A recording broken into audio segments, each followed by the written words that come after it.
ബിസ്മില്ലാഹിർ റഹ്മാനിർ റഹീം. വമാ അഹ്ലക്നാ മിൻ ഖറിയത്തിൻ ഇല്ലാ ലഹാ മുൻദിറൂൻ ദിക്റാ വമാ കുന്നാ ളാലിമീൻ ഫലൻ തജിദ ലിസുന്നത്തില്ലാഹി തബ്ദീലാ വലൻ തജിദ ലിസുന്നത്തില്ലാഹി തഹ്വീലാ. സദഖല്ലാഹുൽ അലിയ്യുൽ അദീം.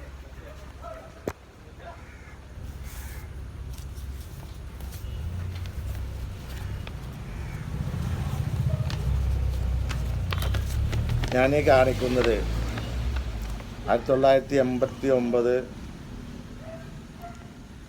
ജൂൺ 10 പെരിന്തൽമണ്ണ ആശുപത്രിയിൽ വെച്ച് കൊല ചെയ്യപ്പെട്ട എൻ്റെ മകൻ മുനീറിൻ്റെ മരണ സർട്ടിഫിക്കറ്റാണ്.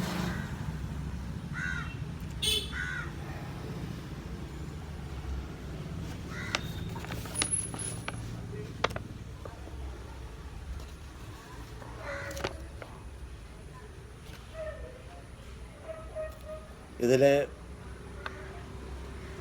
മരണം എഴുതിയിട്ടുള്ള കൊലപാതകം എന്നല്ല.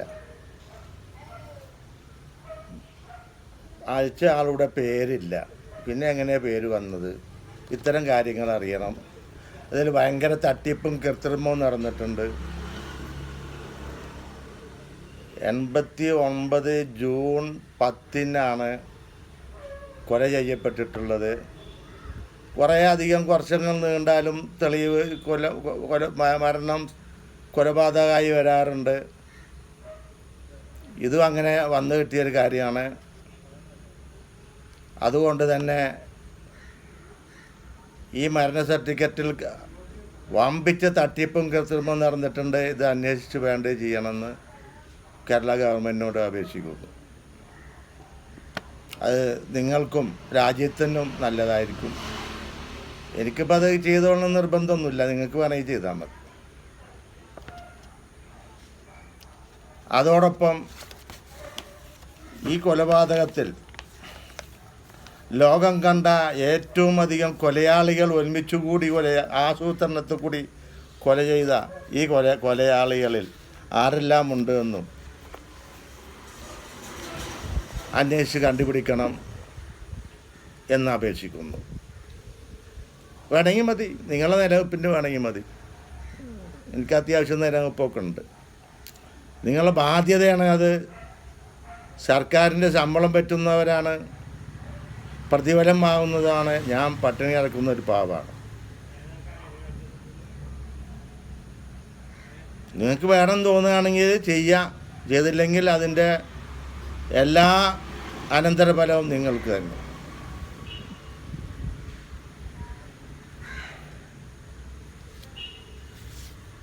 ഇന്നത്തെ വിഷയം വെള്ളിയാഴ്ചയും ഖത്തീബന്മാരും.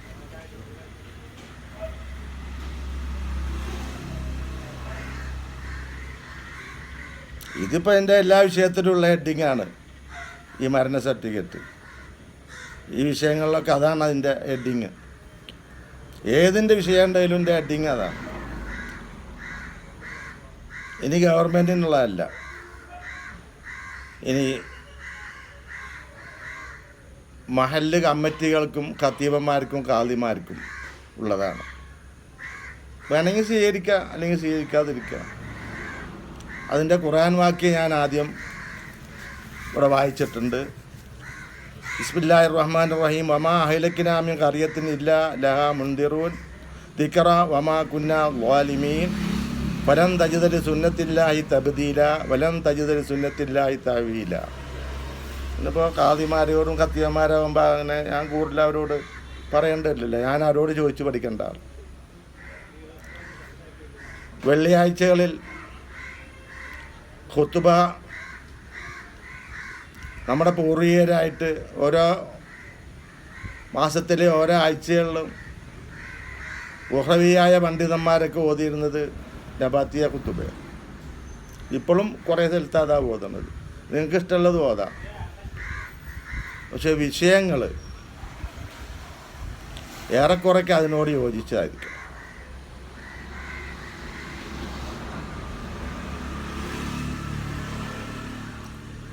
ജുമാക്ക് വരുന്ന ആ ജുമയുടെ പുണ്യ സമയം പ്രാർത്ഥനയ്ക്ക് ഉത്തരം കിട്ടുന്ന നേരമാണ്. ആ സമയം പാഴാക്കരുത്, തന്നെയല്ല ജനങ്ങളെ വഴിതെറ്റിക്കുന്നതിലേക്കും ആക്കരുത്.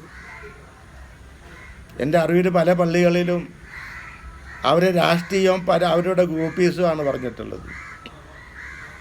തെറ്റാണ് സുഹൃത്തുക്കളെ, ഒരിക്കലും ചെയ്യരുത്. നിങ്ങളിഷ്ടമുള്ള രാഷ്ട്രീയം ആയിക്കോ, പള്ളിയുടെ ഗേറ്റാണ് എത്തിയാൽ അതൊന്നും വേണ്ട. നിങ്ങൾ പുറത്ത് ഓഫീസ് തുടങ്ങിക്കോ, ഖത്തീബിന് ഇഷ്ടമുള്ള രാഷ്ട്രീയം ആയിക്കോ, BJPയോ ലീഗോ ഏതാണെങ്കിലും ആയിക്കോ, സ്വാതന്ത്ര്യം.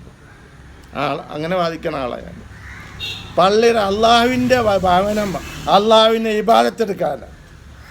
അതിനെ തടസ്സപ്പെടുത്തി ഒരു ഖത്തീബിനെയും അവിടെ ഉണ്ടാകരുത്. അള്ളാഹുവിനെ ഇബാദത്തെടുക്കാനാണ്. മുസ്ലിങ്ങൾക്ക് അവിടെ കൂടുന്ന, അവിടെ പലരും കൂടും, മുസ്ലിങ്ങളൊക്കെ കൂടും, പലരും ഭരിക്കുന്നുണ്ടെങ്കിലും ഇതൊക്കെ ലോകം മുസ്ലിങ്ങൾക്ക് മുഴുവായിട്ടാണ് വഖഫ് ചെയ്തിട്ട് കാണാനുള്ള ചില അധിക പള്ളികൾ. അവരൊക്കെ അവിടെ വരും. ആരും ശല്യപ്പെടുത്തരുത്. ദുആക്ക് ഉത്തരം കിട്ടുന്നൊരു മഹത്തായ പുണ്യമായ സമയം, സ്ഥലം, അതിനെ ഉമ്മത്തിനെ, റസൂലുള്ളാഹി സ്വല്ലല്ലാഹു അലൈഹി വസല്ലം ഉമ്മത്തിനെ നേർവഴിയിലേക്ക് കൊണ്ടുപോകുന്ന, മനസ്സിൽ ദുരുദ്ദേശം വെച്ചുകൊണ്ട് അവിടെ ഒന്നും നീങ്ങരുത്. നല്ല ഉദ്ദേശം, നിയ്യത്ത് നന്നാവണം. നിങ്ങൾക്ക് ഇഷ്ടമുള്ള നേതാക്കന്മാരെ സ്വീകരിച്ചോ, നിങ്ങൾക്ക് ഇഷ്ടമുള്ള പാർട്ടിയിലായിക്കോ, നിങ്ങൾക്ക് ഇഷ്ടമുള്ള സമസ്തയിലായിക്കോ, ഒരു കുഴപ്പമില്ല.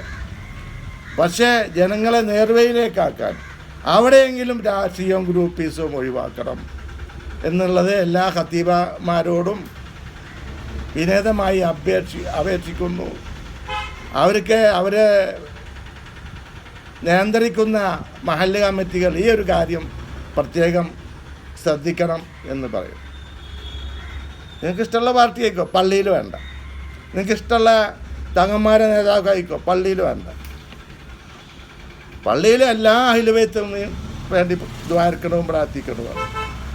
നമ്മൾ അറിയപ്പെടുന്ന അഹ്ലുബൈത്തിനേക്കാൾ കൂടുതൽ അറിയപ്പെടാതെ പട്ടിണി കിടക്കുന്ന, മരുന്ന് വാങ്ങാൻ കഴിവില്ലാത്ത അഹ്ലുബൈത്തുള്ള ലോകമാണ്. എല്ലാ അഹ്ലുബൈത്തിനെയും ബഹുമാനിക്കണം. എല്ലാ അഹ്ലുബൈത്തും അവർ കൊല്ലും നല്ലവരാണ്. ആരൊഴികെ എനിക്ക് കുട്ടികളുണ്ടാക്കാനും എൻ്റെ കുട്ടിയെ കൊല്ലാനും കൂടി അവരൊഴികെ. അവർ ഏത് ബൈത്തായാലും കാര്യമില്ല, അഹ്ലു ബൈത്തായിട്ടും കാര്യമില്ല, പൊന്നീര് ബൈത്തായിട്ടും കാര്യമില്ല. കൊല്ലും പിന്നാർ. ഇത് ശ്രദ്ധിക്കണമെന്ന് ബഹുമാനപ്പെട്ട മഹല്ല് കമ്മിറ്റികളോട് അപേക്ഷിക്കുകയാണ്. നിങ്ങൾ സൽക്കർമ്മമാണ് ചെയ്യുന്നത്, വളരെ ത്യാഗം സഹിച്ചാണ് പ്രവർത്തിച്ച് നിലനിർത്തുന്നത്. അത് ദീനിയായിട്ടായിരിക്കണം. ഇവിടുത്തെ മഹത്തായ പാവപ്പെട്ട ജമിയത്തുൽ ഉലമ എല്ലാം ചടച്ചവരാ. ചടച്ചവരിൽ മറ്റുള്ളവർ തകർക്കേണ്ട നീക്കമാകരുത്. ആ പണ്ഡിത ശിരോമണികളെ ഉപദ്രവിക്കുന്നതാവരുത്, രാഷ്ട്രീയമോ മറ്റാശയോ കുത്തിക്കയറ്റുന്നതാവരുത്. ഇത് പ്രത്യേകം ശ്രദ്ധിക്കണം എന്ന് ഞാൻ എന്നോടും നിങ്ങളോടും വിനീതമായി ഉണർത്തുന്നു. ശരി.